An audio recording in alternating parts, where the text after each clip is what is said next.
Gee, I have to record something now. I guess I'll just go back to doing some of my, like, Hang on, Bonner? Or I could do Near Automata. Yeah, that'd be fun. That'd be fun. What's this? The publisher, I just got a random pop-up for, whoa. Well, what is this? 07 expansion? Whoa! What's this? It's widescreen. What? It's what? Beep? What's going on? Whoa! What is this epic music? Whoa! The production value is sure aside. This couldn't be, you know, in the When They Cry. That's just ridiculous. Hey guys, welcome to Ciconia When They Cry. This is like the demo. I think this is just the first chapter of the game. I'm not really for sure. When I saw there's no title screen, I knew I had to do an opening like that. So, yeah. I'm like a week late or something like that, but we're here. Well, I think more than a week now. I don't know how long. I didn't see when this pop up. I just saw this on YouTube. I was like, whoa, what?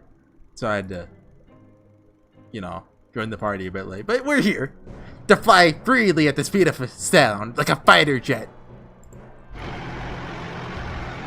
I actually read like the first like 10 lines of this already. So, spoilers, I know that it can withstand all attacks like a tank. To fearlessly withstand all attacks like a tank. To wield the weaponry of a fortress, a warship.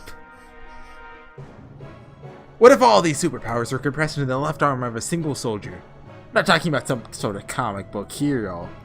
What you're looking at is the next generation of soldiers who will defend world peace.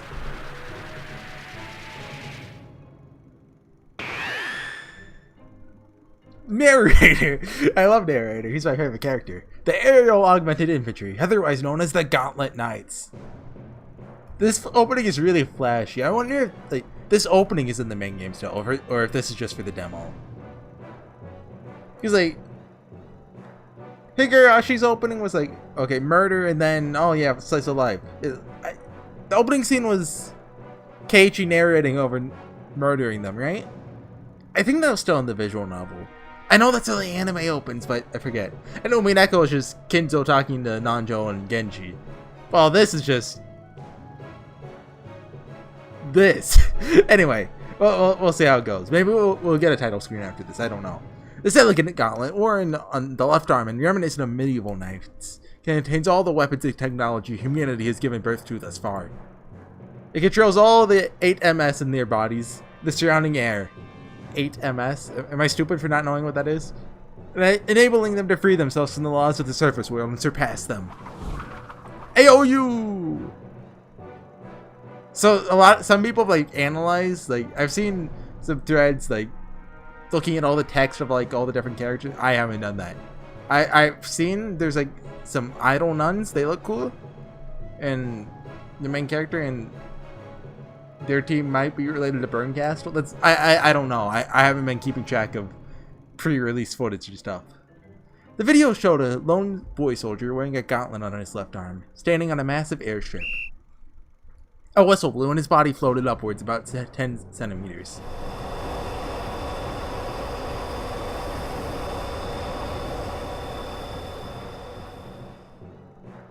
I went to the part where you could see his sprite, and then I was like, okay, that's enough.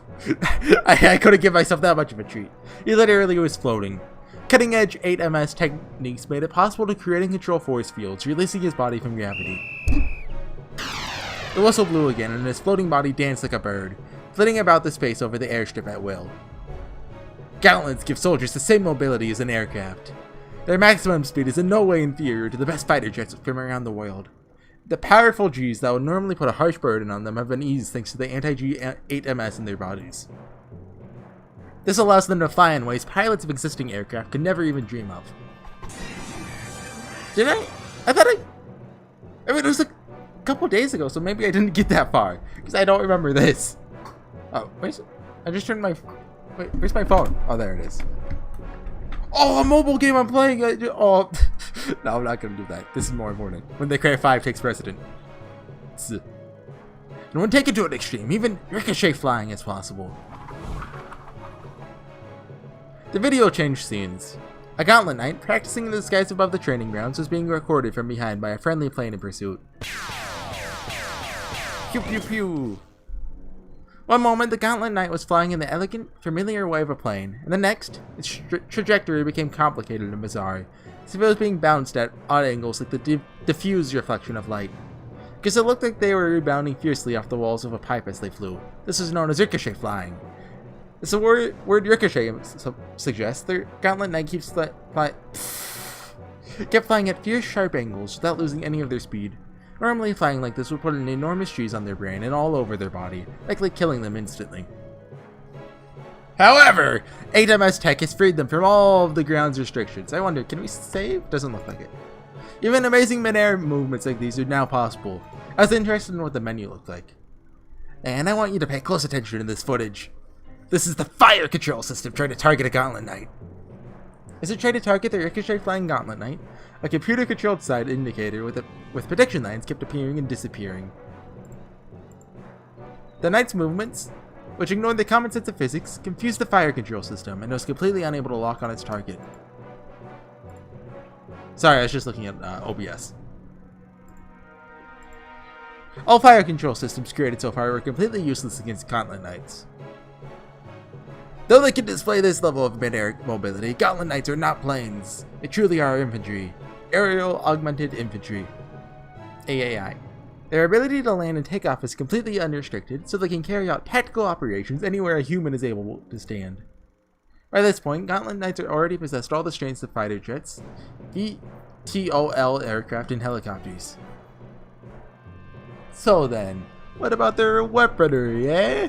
You're probably thinking that regardless of their mobility, they'll be completely useless if they don't have firepower to take down their enemies, their targets. But when it comes to Gatlin Knights, it's an utterly needless concern. The narrator in my heart got channeled, and I said enemies instead of targets. That's in English. Just it's very stylized. Like, that's a C or an E O N R? Like, I don't know. The Dimension Container System. I guess it's a D. Yeah, okay. Yeah, I can see it. But about the cutting edge 4DP technology, it is possible for a person to take massive arsenals of weapons and ammunition with them. Whoosh! The scene changed. A boy soldier who was apparently a Gatlin Knight stood still in what looked like a vehicle service station. Set about him in a, hey, text. A radio pattern where all sorts of weapons and ammunition.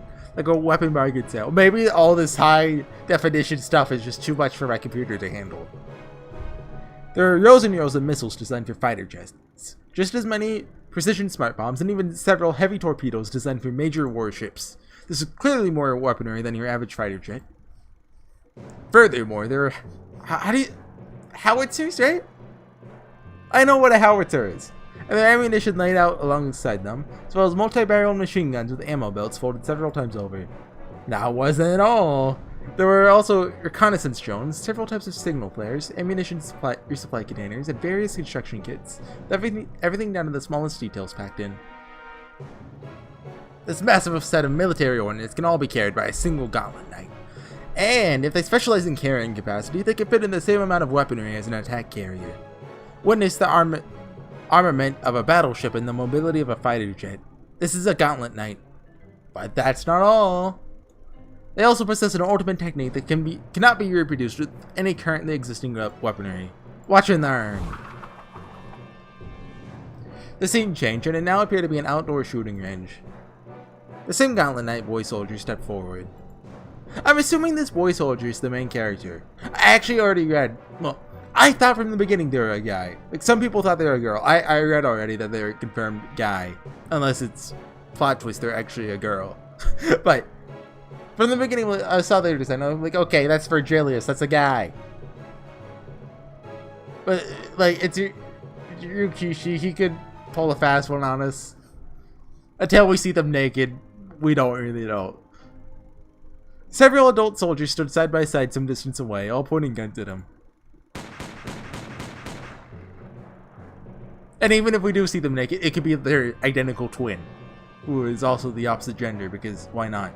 Immediately after a whistle blew, the sound of gunfire and smoke rushed towards the boy, as though a bunch of firecrackers had been set off. That was it. nothing happened. It was a bit of a letdown. Do you understand what just happened? Let's slow it down a bit. The same scene was replayed in super slow motion. So, it's really trying to stress that these guys are like superhuman. Bullets really were thrown from barrels of the guns held by the soldiers. However, they were all bounced back, along with a white glow, from a spot directly in front of the Gatlin Knight. The next time a whistle blew, a soldier who had been lying prone and wielding a light machine gun sent a signal, then laid down a powerful barrage. It was so fierce you could see what was happening clearly now, even without the slow motion.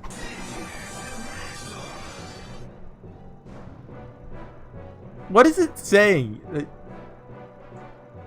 I don't think it's English, so this is the Invincible Defense Gatlin Knights proudly wield the Rejection Shield.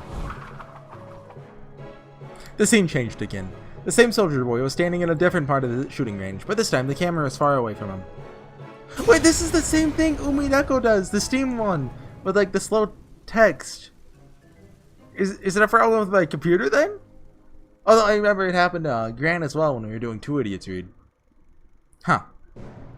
After a countdown, the boy was swallowed up by a massive explosion like something out of a Hollywood film. But when the flames disappeared, he was still standing there with a blank expression, as though nothing had happened! An invincible defense, an easy control over the skies, the ability to use endless weapons at will, and every little bit of that is all compressed into a single Gatlin Knight. In this new era, the numbers representing the military might of nations will surely shrink drastically. All we'll need to know is how many talented Gatlin Knights each nation has. The screen changed several more times, showing various scenes of Gatlin Knights training. Sometimes they led fighter jet formations, and sometimes they led aircraft carrier fleets. Then they landed jauntily on the ground, surrounded by a tank division. Come, boys and girls learning to become defenders of peace. I don't recognize these silhouettes. Is that the main? That kind of looks like the Launor. Come, boys and girls yearning to become defenders of peace. Is that Heroes of Justice, Segi no Mikata? Wouldn't you like to join those who stand at the head of all militaries of peace, blazing the way into a new era? The aerial augmented infantry awaits you. The moment you put a Gatlin on your left arm, you'll become a Gatlin Knight.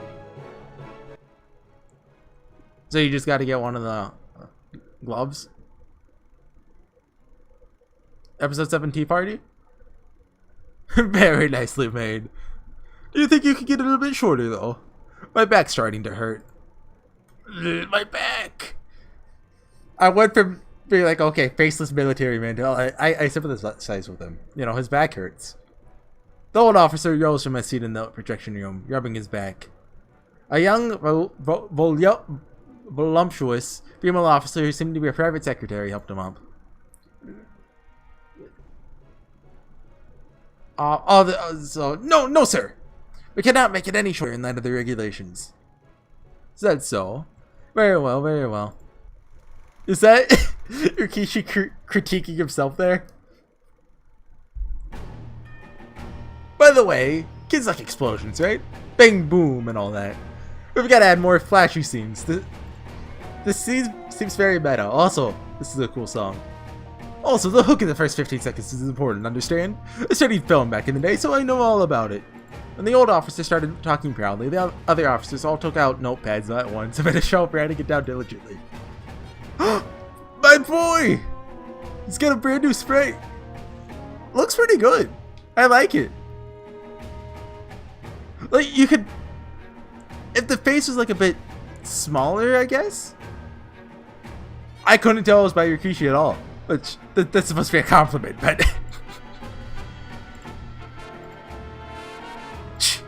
Look at this moronic video they've made. This is just putting a robot toy in your arm could turn anyone into a superhuman being. Okay, so that was propaganda, okay. In the first place, these aerial augmented imagery things are still just theoretical. If it was just a portable system for individual flight wielded by specialist troops, that'd be realistic enough. And you throw in one bit of ridiculous technology after another and call them Gatlin Knights? What are they, superheroes from some American comic book? True, there weren't any lies in their catalog specs. They could fly like fighter jets, carry weaponry like battleships, and set up invincible barriers like tanks. In that propaganda video, the brat looked like he was flying around happily. Still, the shock reduction provided by anti-G 8MS isn't invincible, He did a bit too much ricochet flying, and after the shoot, the capillaries in his eyeballs ruptured. Did I say that right? Yeah, I said it right. Eventually rendering him unconscious. If only they'd filmed it in one take, he'd probably be able to see, still be able to see. Even the dimension container, which worked like a 4-dimensional pocket, kept having issues.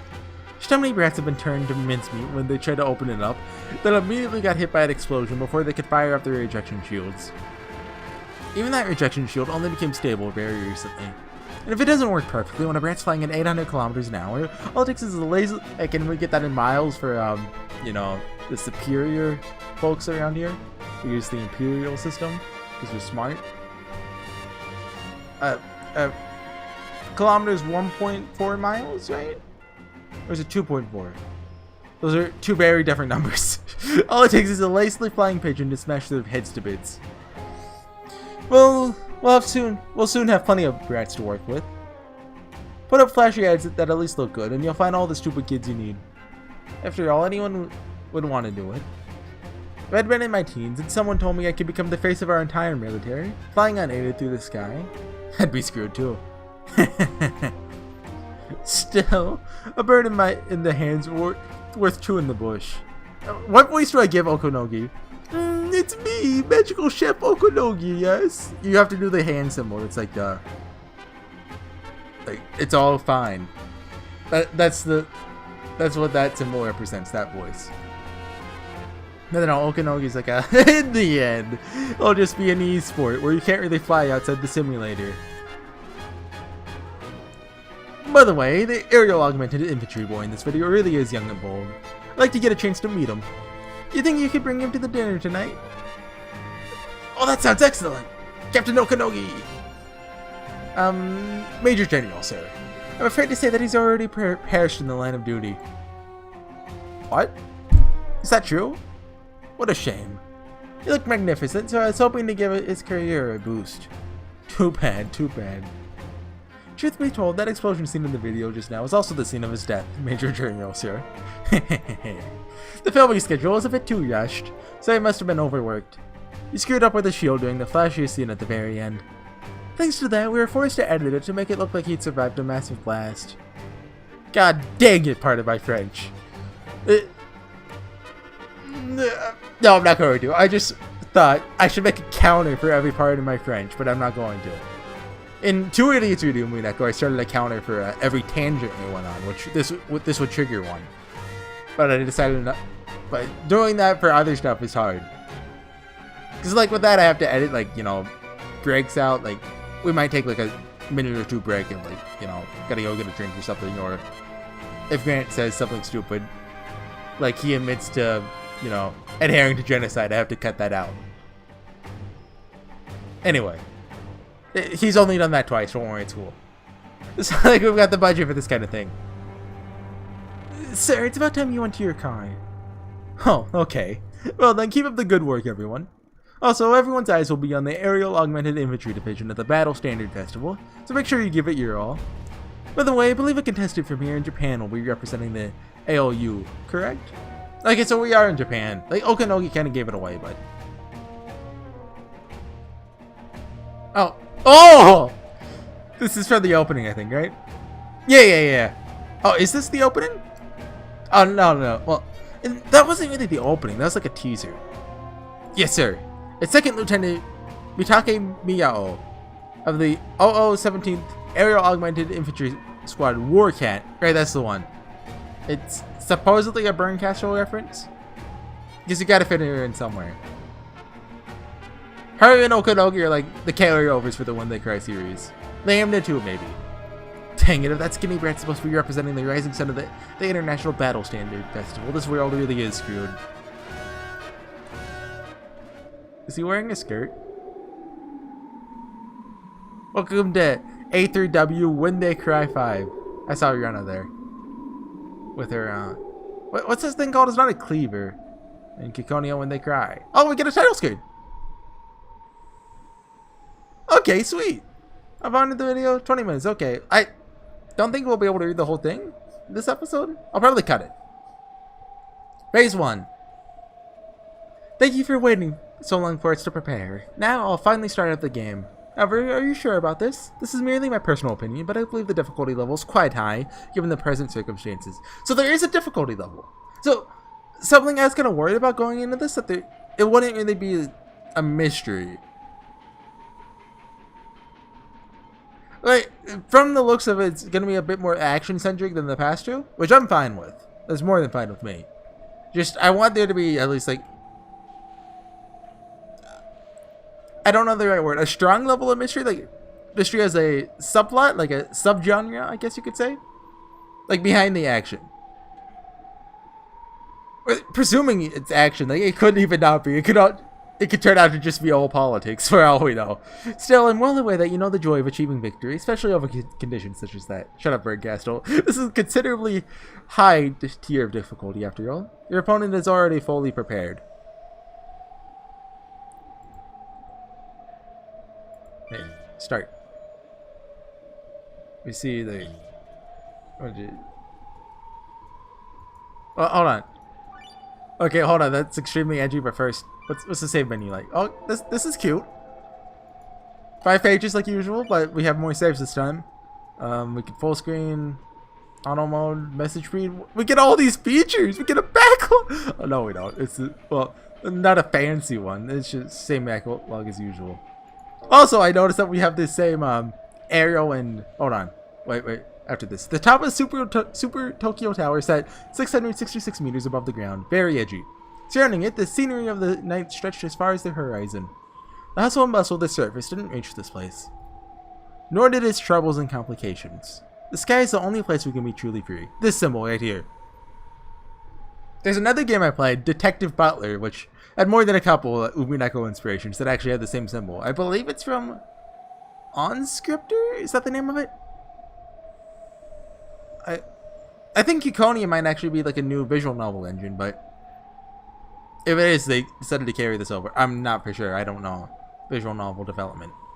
And there, atop the antenna mast at the peak of the tower, I stood. Okay, we're first-person narration. My fear of heights is now a little more than a fond memory. Of course, that's not really such a great thing. In your everyday life, if you jump out a third-story window and seriously hurt yourself because you can't be bothered to go down a staircase, well, that's just a joke among people like us, but a pretty common one. Just to check, I glanced at my left arm. This reminds me of Mihoyo, like with shots like these. It's clad in a bulky contraption that resembled some piece of European armor. That device, which extended from my shoulder to my fingertips, was unsurprisingly called a gauntlet. No, those are shorts. Okay, that's not a skirt. Zoomed out, you couldn't really tell. Knowing it was there meant that I could relax and forget about the laws of physics. Whew! I let out a deep breath and gathering my wits. I don't think that's what that woo was supposed to be like, but then I slowly extended my right foot into the black void. The nighttime sea. Okay, Andrew, have fun? Gravity pulled my entire body, and I slowly fell forward. I dove into the nighttime sea. What's the song that plays? One? No, Haze? Yeah, I think it's Haze. I'm imagining that song in my head right now. The show played it. The gentle change caused by gravity was soon accelerating me towards the ground at an incredible pace. I was in freefall, with the positions of heaven and earth swapped. A natural freefall, without any force field manipulation, feels the best. My body fell faster and faster. I can never get enough of this sense of acceleration. I was probably getting near the ground, but it felt as though I could sink forever through that black nighttime sea. Part of me wanted to wax poetic. Is that a saying? But this is simple vertigo. Some of my mental data, not including sight, left me fully aware of the speed and trajectory of my fall, as well as the surrounding terrain and the time to impact. This is high quality! The budget is through the roof! This is what all the delays are for. I'm happy! The instant before I smashed into the asphalt of the Shuto Expressway, I kicked off the empty air, and the ballistic curve of my descent snapped into a right angle. This is a jam. The Vengeance face on launch trump, something blossomed, delicately bathed in white phosphorescence? They floated in the air, incredibly beautiful, almost as though an angel's feathers had been scattered about. Ciconia, when they cry. 07th expansion presents. Welcome to A3W. So I don't know what A3W means yet. Gravity.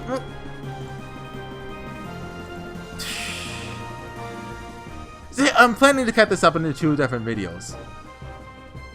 That's probably not the best calling point, so I'm going to keep going. Gravity no longer bound me. Because, to my understanding, it's about an hour long, give or take. Though my body was that of flesh and blood, it now soared like a swallow. I'll glide so low, I'll be a hair's breadth away from scraping the asphalt of the Shudo Expressway. A train bridge came into sight before me. Across it raced one of those new steam engine locomotives that just debuted this year. The steam engine is synonymous with economic revolution and kicked off a wave of technological advancement. Oh yeah, when does this take place? We don't know. I mean, presumably after the 1980s. That's a safe bet. It's also the first step towards mechanized technology. I doubt any of the great technological geniuses of the past would have expected it to make a comeback after the nuclear age. Of course, though it resembles an old steam engine, its operating principle is completely different. After coal, then oil, then the atom, the next fuel humanity got its hands on was called spiritium. And spiritium engines convert energy, they expel large clouds of mist that resemble water vapor. And so the haze of countless spiritium engines exhaust has become the mark of a massive city. I happily burst through the vapor billowing out of the steam locomotive. A forest of skyscrapers are waiting me on the other side. I love the production value here. It really reminds me of MiHoYo. Slightly lower budget MiHoYo, but still MiHoYo nonetheless. If you're not familiar, Mahou Sukai no Yoyo? It's I think the most recent Type Moon visual novel that will never be fully translated. Go check it out. You don't need to be familiar with Type Moon to read it. It's even if it's not fully translated, what is translated is it's a good time. Anyway, all over the buildings with Victorian and Art Nouveau themed designs. Like a scene out of the 19th century. I'm gonna look like an idiot on YouTube. The brick facades and spires are beautiful. The golden glitter of the brass steam pipes tangled over every surface was also gorgeous under the floodlights. Oh, can I change? Yeah, we can. Dang it! I don't know which one's which. I'm not gonna mess with it. There are also Japanese-style electric billboards interspersed throughout it. That slightly twisted yet strangely appealing contrast was the essence of the Tokyo metropolis at night.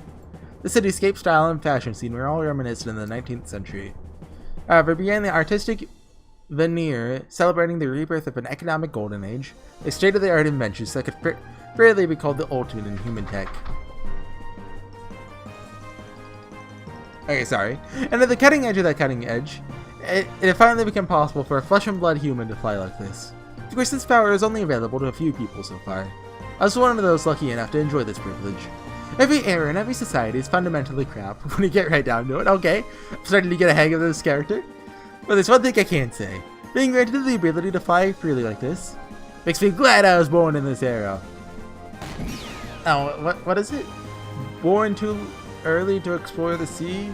Born too late to explore space? Born just in time to fly like this? Being careful not to fly too high, I raced through the forest of skyscrapers and billboards.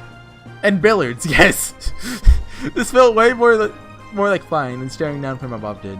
The newspapers kept saying we should cut down the number of electric billboards to avoid disrupting the city scenery, but I kinda like this look.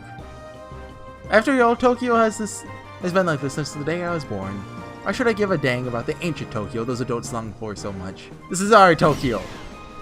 As I continued to pick up speed, I slipped past billboards that stretched out over the road and seemingly competed with each other. Greater Tokyo Securities, Miyu Spiritium, Yaoyoyozu Life Insurance, Carryalls for Manchido, Mental Displays by Fujix. One of these is going to be an Angie. In episode 1 of Umineko, they name dropped Angie, even though she didn't show up for a lot later. One of these is relevant. At least one of these. Cat Karaoke Sushi Cosplay. Now get 101 SR wheel spins free. What? Asai Foodstuffs. Eat wisely. Mighty soldiers of a rich nation. Snacks recommended by the National Defense Boys Club. Coca-Cola. The Coca-Cola bottlers are the official sponsor of the International Battle Standard Festival of Peace. Love you, Rikishi. Sakutaro also better get a cameo. Sometime in Ciconia. It doesn't have to be episode 1, or in the demo. I glanced down and saw a gleaming swarm of cars blanketing a highway that wound through, wound? In this kind of wound through the downtown district? The exhilarating feeling of gliding right over all of them was by far the most primal part of the primal joy of flying. Lots of repetition of words. You know, you forget this feeling if you don't fly every now and then. It's only natural that flying through the air is exhilarating. Oh, frog guy. I remember the frog guy. At the moment, a little frog character hopped in the corner of my mental display. Chaos had taught me that I should not trust you. It was SOCOM's beloved mascot. But I'm watching my neighbor's dog. Well, it's in the other room, but you can probably hear him there. I'll help you in a minute. I'm sorry. I mean, he's probably fine, but... Probably. Then he made a mental announcement with that funny default voice. Now I have to edit. Immediately, our friend started talking to me through my Kizuno. Relax doing that. Also, he is just lonely. I'm busy focusing my mind by remembering my primal self. Well, I guess there's only one person it could be. Hello, Jaden. That's a very English name. Hey, taking a nice, relaxed pleasure flight in a place like this? I don't know what to give this character's voice. Leave me alone. I'll bet you haven't warmed up enough yet, huh? Well, Super Genius Jaden has come to play with you. Sheesh, you're such a pest. It's my annoying partner. He never leaves me alone, even when I'm trying to focus my mind in solitude. Yeah, warming up's important. For someone like you, at least. As if you didn't expect me to show up right about now. I'm flying for my own sake. It's not like I was waiting for you. Tsundere! You're such a cute tsundere. Oh, hey, got it. Tsundere, Mio. So, the thing with Japanese vowels, you're supposed to pronounce them like mi-ya-o, but fast, but it ends up sounding like meow, so you can just say meow, but also like that's not the correct pronunciation technically. So I'm just gonna say meow. It's close enough. What a pain in the butt, pardon my French. Okay, sure, I'm in. I don't want people blaming me if you screw up later on. Also, I love the sprite. And I hate this. Activating dimension container! Poyo! So are we using competition rules? Activating Reaper Side! Friendly unit Jaden located! Registering as hostile! Poyo! Nah, we can leave it like this. You like this place, right? Hostile unit Jaden has activated its Reaper Side! You've been located, Poyo! Don't I think you're doing me a favor by saying that? We don't need a killjoy like rules. Let's just go all out at each other. While we smack talked each other, we both started circling the Miyu Spiritium building, hiding behind it. They blocked our line of fire, but in the Gatlin fight, covered like something from an infantry battle meant nothing. Time to get started. Let's play. Oh, I thought we were gonna get a whole thing. I was like, oh my god. The production is still like, that's how I feel about it. Like that.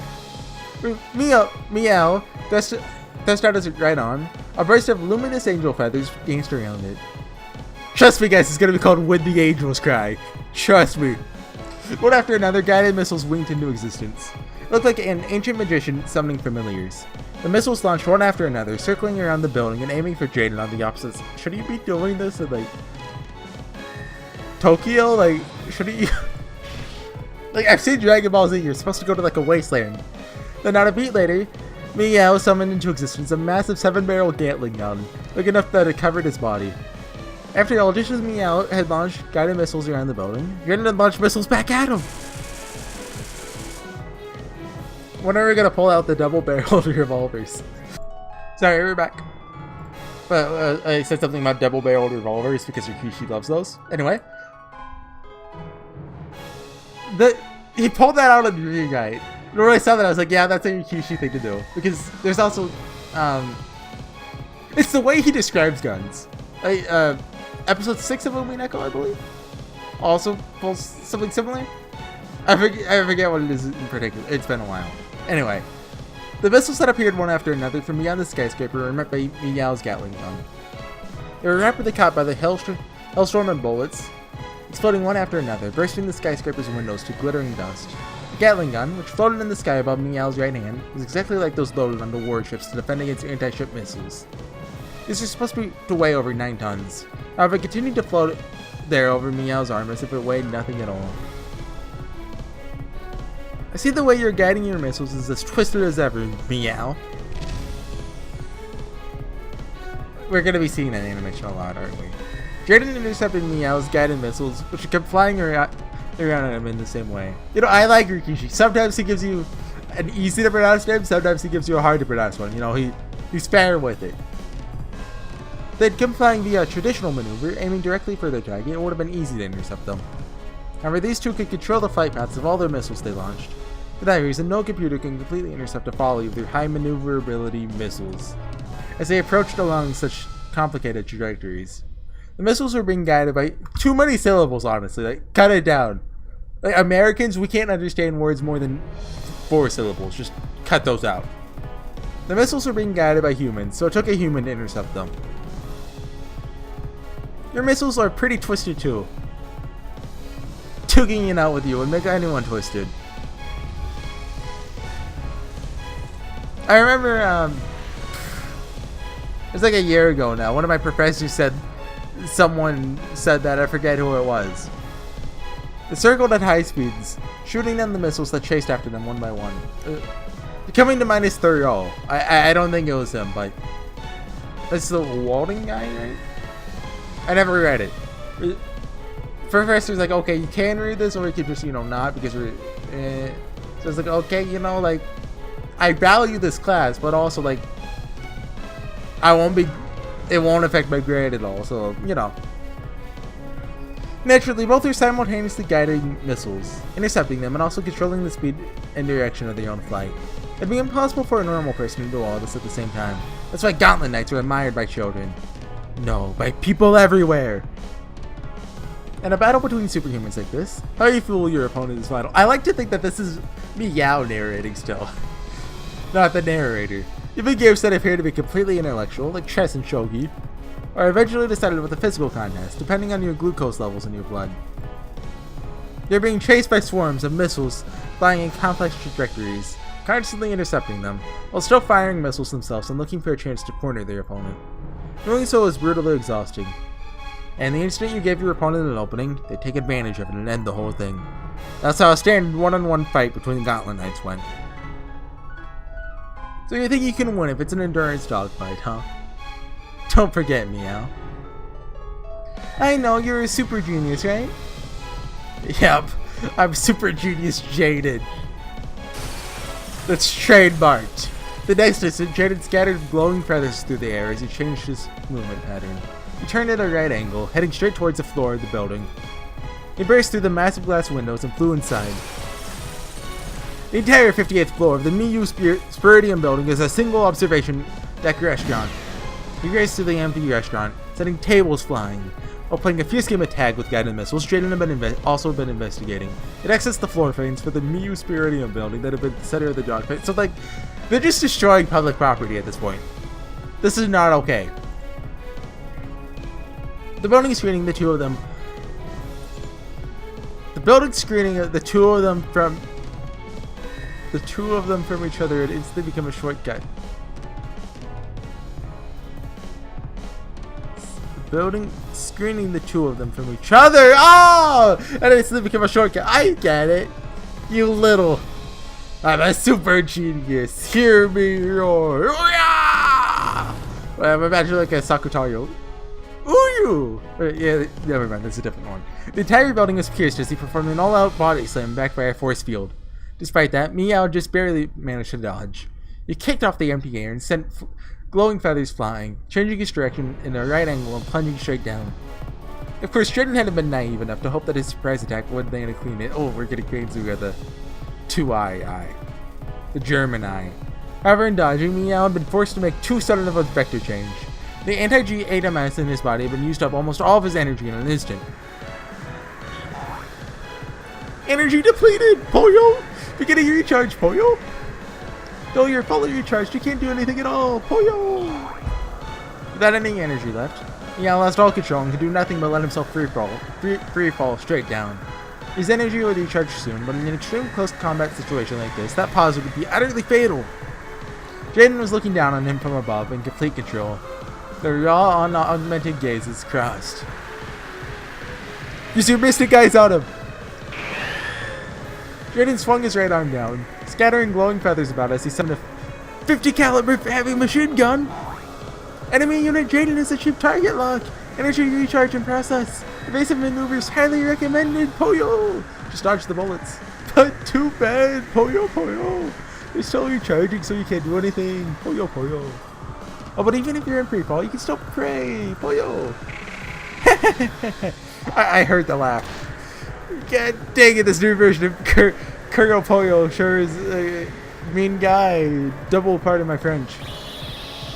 Gotcha! Meow! This reminds me of the PS3 battle reporting CG. Ignition. Huh? Even when supplemented by Reaper's Eye system, which makes it possible to observe the entirety of the surrounding area, people tend to focus on a single point when they get excited. In that instant, all directions become blind spots for them. So by the time he saw that, it was already right behind him. Exactly the time Meow made his emergency dodge downwards, he had summoned a missile directly above himself. He had just summoned it in midair, nothing more. It was merely a floating object, not guided or moving in any way. So it had ended freefall. It's right now right behind Jaden! However, it wasn't as though he had given the missiles any orders. They had just one. And that, as if he had it, was to explode after a few seconds delay. A massive explosion engulfed Jaden from behind. An instant later, pure white angel feathers were scattered all over the area and in front of the blast. As a sign that the ejection shield had blocked the explosion.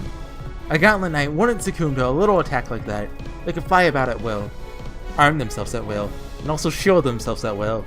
It was an invincible shield usable only by Gatlin Knights, who could perform a tracing conversion of the spiritum unaided. I'm guessing that's German, because it sounds chuny. A rejection shield. They can extend it instantly, blocking any sort of attack. However, depending on the strength of the attack and whether the defender is taken by surprise, doing so could expend a massive amount of energy. You got me. Heh. As if I'd let you win with a little trick like that. It had been a completely unexpected trap, and it had resulted in a blast to the back at extreme close range. Jaden's energy had also been drained in an instant. Triggering it at such a close range would have taken you out with the shrapnel too. You say that shrapnel, right? I've never heard someone say it out loud. And you got me to put up my shield and block it. You really are crazy awesome. It totally screwed up. Meow! Oh, it really is Ciconia. You can tell by the structure got the last letter. Instead of glowing feathers scattering with the last of his energy, Jaden rapidly accelerated towards Meow. Meow was in pre-crawl, waited for Jaden as he came to settle this. Jaden! Meow! Surrounded by dancing fragments of glass, glowing wings, and shrapnel from the blast, the two men with raised fists collided!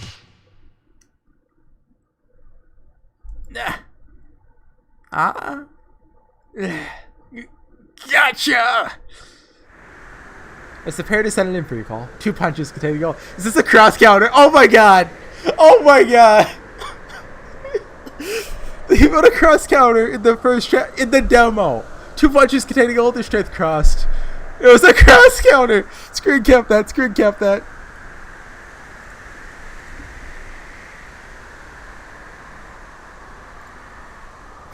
Oh my god. I have to send that on my Discord. Hold on. So would they take each other out? No. In the demo. The victor was clear.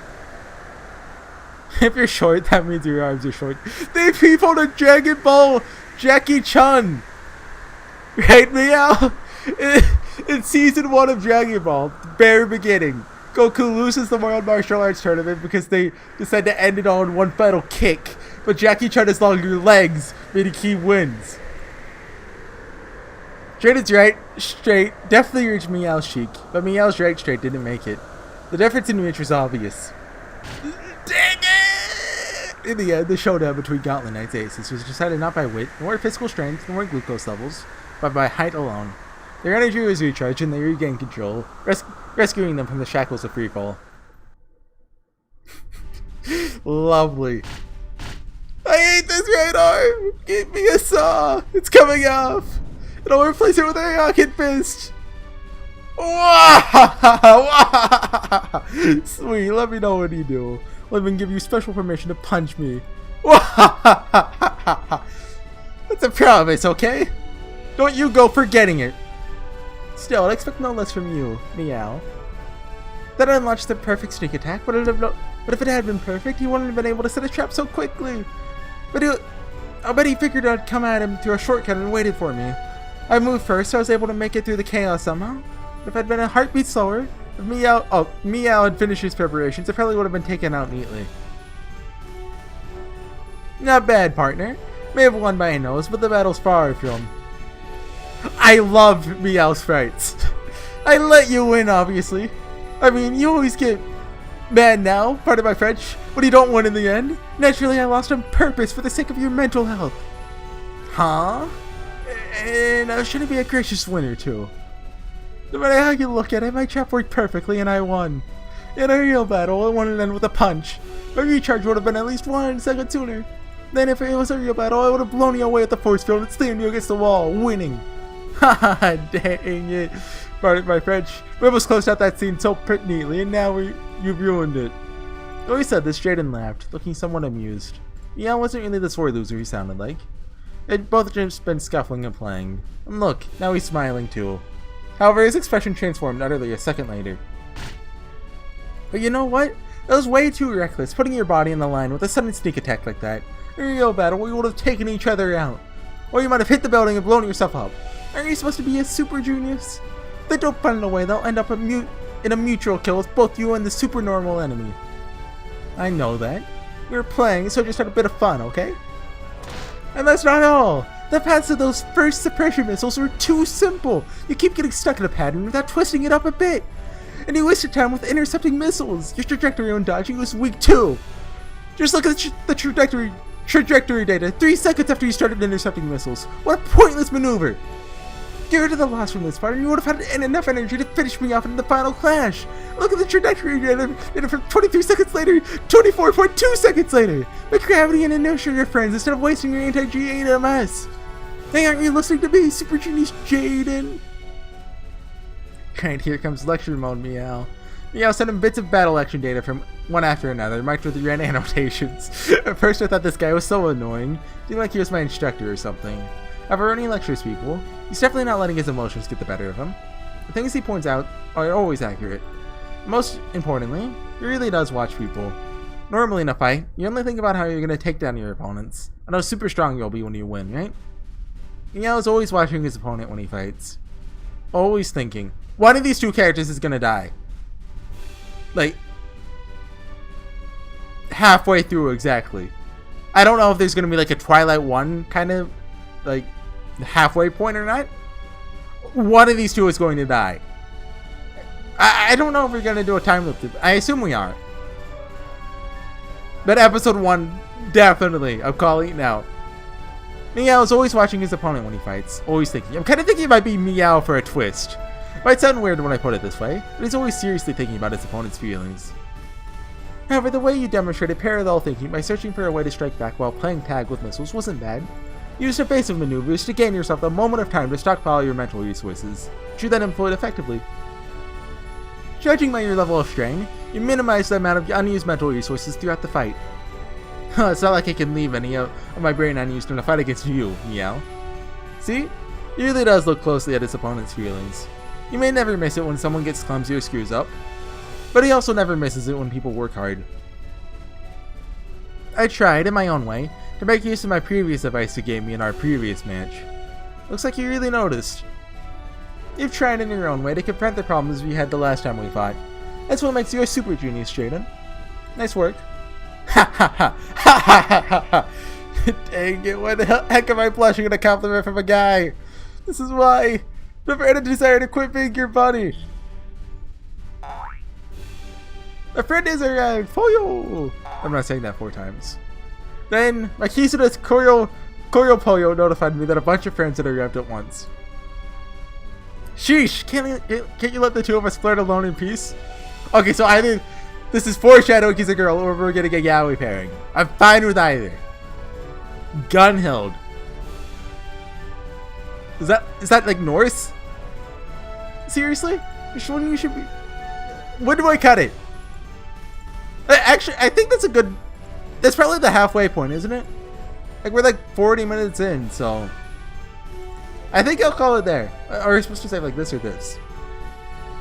I'm doing like this. Yeah, I'm just gonna do part 2. Should I do it now? And my voice is starting to. I'll do it tomorrow. I want to read more, but also like you gotta pace yourself with Ciconia. You don't want to burn out on it. Also, like I have to. It comes out October 4th, so that's 3 weeks from now. I'll have no Ciconia for the next 3 weeks if I finish it now. So I'll finish it like hopefully tomorrow. I'll get around to it. Also, like her chest is huge. We gotta come out and say it. Is this the 3rd member of Warcat?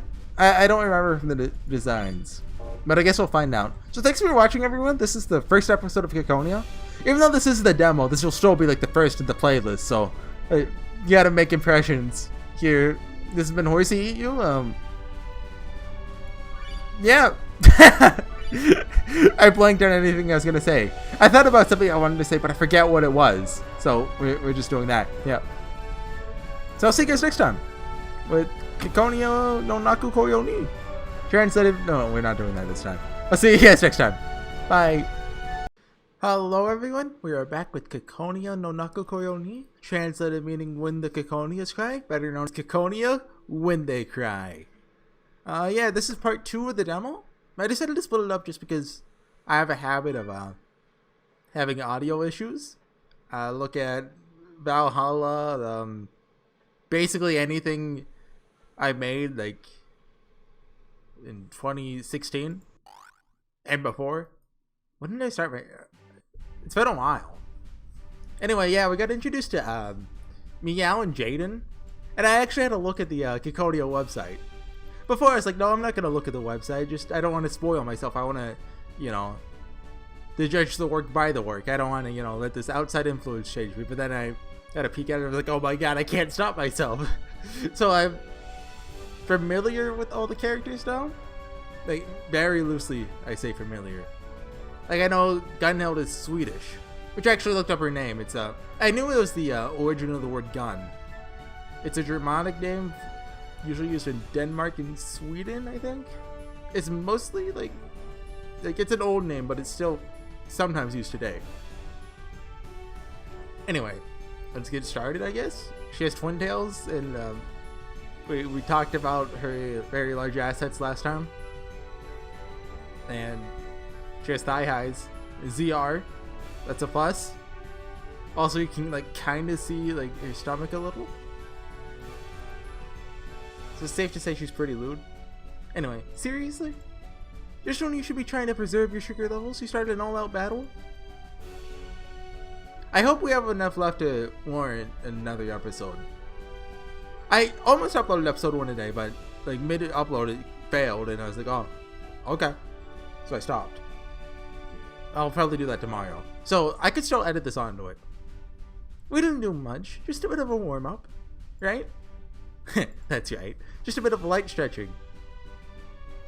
One thing that stuck with me from reading all the characters' biographies, Jaden was banned from flying over America for drawing indecent pictures from like the like, what do you call those? Like like the smoke that, I don't know what it is. I think it's like water vapor?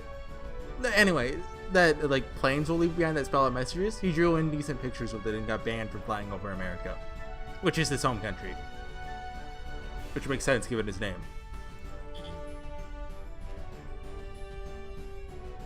Your sugar levels don't agree. Friendly unit Lilja is registered as hostile. Friendly unit Kashka has registered as hostile. Oh. This is Finland? No, she's Finland. This is... I forget. I also forget who this is. I think they're both European. I think these are the two prisoners who... I forget. Who could have guessed you'd find a couple kittens playing in kitties in a place like this? Meow. Well, this looks like a place worth smashing. This is Canada, I remember her. She kinda looks like Erica. Hey, Lilja, Kashka, stop that. I hope I'm saying their names right. This is no time for battle. Is that supposed to be a face?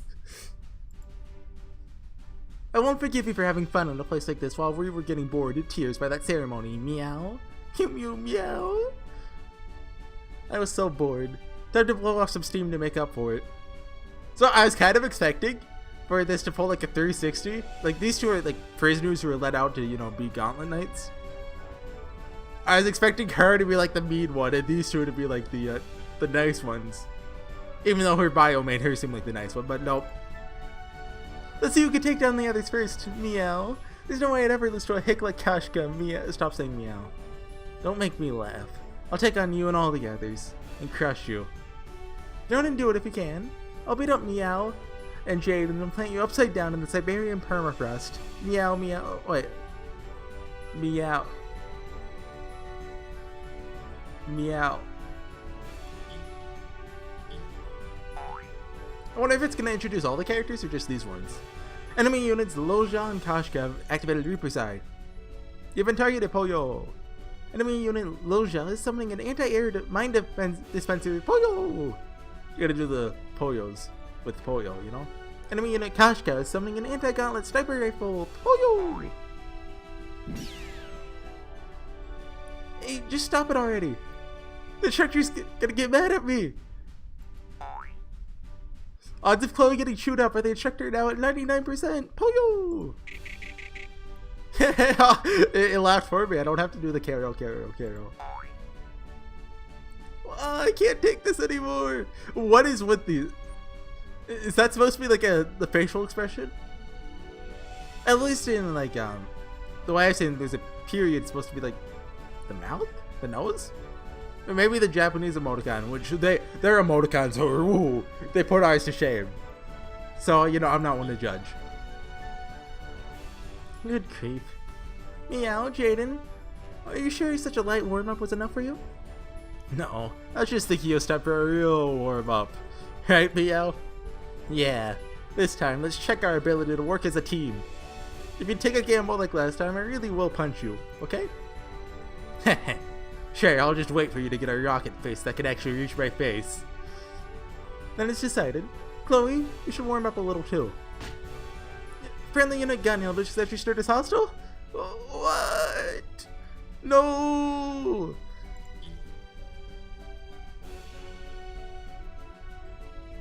She reminds me too much of Erica. I want to bully her. Friendly unit Gunhill has initiated 8MS surveillance and is now providing data to friendly units. Spoil! Friendly unit Chloe has been accessing Super Tokyo Tower's anti-air cannon, Sakura 1 and Asagao 1. Poyo! I love that it's widescreen, by the way. Like that's my favorite part. She may try to hide it, but Chloe's totally on board with this. Just let me take all of you out. Instructor, none of this is my fault. I'll happily take the first strike, Meow. I'm just gonna eat everything up, not gonna leave a scrap for Kashka. If you have my target lineup, I'll skewer you. Do it if you can. Meow, meow. I have no idea what to do for their voices. There's too many female characters. Interesting thing I noticed on the website. There's like, all the leaders are female. Except for Meow. Like, I assume Meow's the leader, right? Like, their faces. Like, on the website. I'll leave a link in the description. Basically, there's 8 teams, I think? Maybe 7. And you click on the presumably leader's face, and then you can also click on the 2 other members, or 1 other member in one case, once you click on the leader. So like Meow, you click on Meow's face, you can then see Meow, Jaden, and Gunhild. So all of them are female except Meow. I don't know if that's significant. As someone who was like, okay, Meow's the guy for day one, now I'm on the Meow is secretly a girl theory. We're starting soon on this one. This reminds me of Fata Morgana. Here they come. Let's go, Meow. Yeah! I'm so fired up, I couldn't care less about that battle standard festival of peace. It wouldn't be fun any other way. Poyo! Okay, ready? Fight! Poyo! Is it not going to show the battle? Oh, mute. Vocal songs are usually very iffy on YouTube, so I'm going to mute that. I'll have to edit this onto the first part then. Like, this is like 10 minutes? Yeah, pretty much. And there actually is an opening song. I completely forgot about it when I was recording yesterday, but... yeah. You guys can't hear anything, right? So there's a lot of, like, information you can kind of glean from that. Although most of it's probably on the website now. That's China on the front, I think. That's Iraq. The Idol Nuns, Best Girls. Mexico and Brazil, I think. I'm going to be referring to all of them as their country name until I learn their names. It's like, you say that at you sometime. Like, in Monogatari, you'll see people call them by, like, their animal names. Wait. You get what I mean. I think all of them are from a different country. There might be a second Japan, I forget.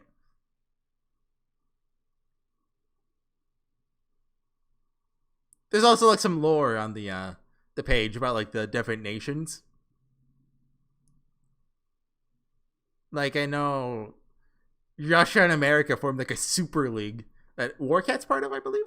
Also in the name of guiding humanity down the right path. Likely story. So, are we back on the title screen? Oh, no.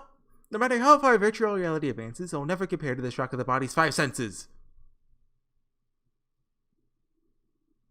Suddenly, all 5 of the audience's senses are struck by an ear-splitting... Oh yeah, you guys can't hear. Sorry. Maybe I won't have to edit this in episode 1. By an ear-splitting roar that rumbled down to the pit of their stomachs, as well as other sensations like the smell of iron and oil mixed together. Just now, 5 shiny silver fighter planes passed right over us, dancing through the sky above the International Battle Standard Festival of Peace at Gifu Stadium. Flying at their head was this year's host, Japan of the Arctic Ocean Union, AOU. On either side were fighters from the Europe Middle East Alliance and the Central Ocean Union, the Africa Commonwealth Bureau, and the Latin American Treaty Organization. I remember reading there's a Hero King, which is not something you see used in modern stuff. I was like, Hero King, that's a weird word. But who like kind of united Africa? Like they're still all separate countries. Like it's at the whole continent, I believe. They're all still like separate countries, but he's just the king of each individual one. And I assume he's still alive? That'd be a pain after he dies. That was a joint flight of fighters from the 5 great factions. Just magnificent. What a fitting ceremony for the Battle Standard Festival of Peace. Oh yeah, also there's like factories where people are born. That seemed important. These warriors of peace have honed their skills day and night to defend peace on this planet. The crowd can't get enough of them. Let there be eternal peace in this world. And thank you, Warriors of Peace, for supporting the Walls of Peace from both sides yet again today. The Walls of Peace will surely crumble if not supported from both sides. James F. Kennedy. Okay. Is that the end? Yeah, okay. Thanks for playing Ciconia When They Cry test version. Software was created so we could test our new engine, PawnsCryptor. Okay, so I assume it's a upgraded version of OnScriptor. If you have any trouble running this version of the game, we'd appreciate it if you let us know at chronotrig.dev@gmail.com. Chronotrig is a translator, right? Maybe? I feel like that's a translator name, but I'm not for sure. Any question about the supported... I mean, obviously it comes from Chrono Trigger, right? But any question about the supported environments for the English version of this game will be answered on our Steam page. There may be some delay, but we're shooting for a simultaneous Steam release on 10/4 Japanese time by the Witch Hunt. So I think that's the Witch Hunt, like, one of them. I don't know how big Witch Hunt is as a team, but can I... Oh, I can't go back to the title screen from here? Can't even save? Oh, yeah, there we go, there we go. Where's it going to send us? I think this is... Yeah, okay. So yeah, that's the Ciconia demo. I had a lot of fun, especially with the fight scene between Jaden and Meow. I want to say there wasn't too much we can really glean from it yet, but I'm sure once I finish Ciconia as a whole, I'll be like, what? So yeah, it comes out October 4th. At least it's planned to. It's middle of September right now, so I have a couple weeks waiting. Till then, I'll be doing Higambana and Nier Automata. I'll probably be doing 3 series for a while after Ciconia comes out. But yeah, so go check out my Higambana series. Higambana is fun, and I've been doing a very good job, if I say so myself. Yeah, so Ciconia is planned to be 4 episodes. At least it could be that, you know, Ciconia is 4 episodes, and then Ciconia whatever is another 4 episodes. We don't really know yet, because that's just iffy.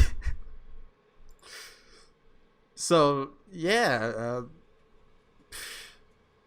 Also, it's $40 on release. That better be for the 4 episodes. They better not be making me pay $160 for the 4 episodes, and then another $160 if there's When They Cry 6. Although I doubt they will. Like, even though they're older, Higurashi is like $8 a chapter, that's completely fair. And Ominako's $25 and $30 for questions and answers, which is completely fair. So basically, don't make me pay a lot of money. Like, I totally will, but I'd pay $100 an episode. But yeah, there's not too much more to say, really. Like, I could go over the website stuff, but I don't feel like it. And I hope their bios show up in-game. It's something I noticed that was kind of lacking. I hope they end up making it into the full release. That's something I really liked in Ominako. Although I guess like later on it was a pain to probably write like, oh, this version of Beatrice, which is still the same version, but technically it's a different screen, so I have to make it like, because there's like human, well, peace Beatrice, let's say that. There's witch Beatrice, there's 10 other Beatrices. Like, I know there's sometimes when I just didn't read some because I thought they were like the same bit of text when they were actually different text. Yeah, anyway, I'm starting to ramble now, so thanks for watching, everyone. We'll be back next time with the when the full game comes out. I won't be rereading what we've already read, because why would I do that? That's just, unless they end up changing it. But it's so close to release, there's no way they change more than a couple typos, right? Which I didn't even notice any, so yeah. I'll see you guys next time with some more Ciconia no Naku Koyoni. See you guys then. Bye.